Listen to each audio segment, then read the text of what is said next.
Hello everyone and welcome back to our series, How to Answer Your Research Defense Questions. Our next question is, what is the research gap of your study? So a research gap is a question that has not yet been answered by any other study.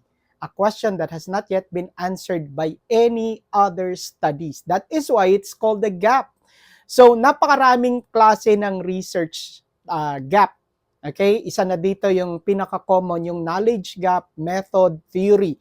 Pero karaniwan, ang ginagamit is knowledge gap. Ano yung bagong kaalaman na makukuha doon sa inyong study? So how do you answer this question? You present the local of your study and related literature and studies proving na wala pang nakakagawa ng ganong study doon sa lugar kung saan nyo i-conduct ang inyong research. And you have to back that up with literature and studies.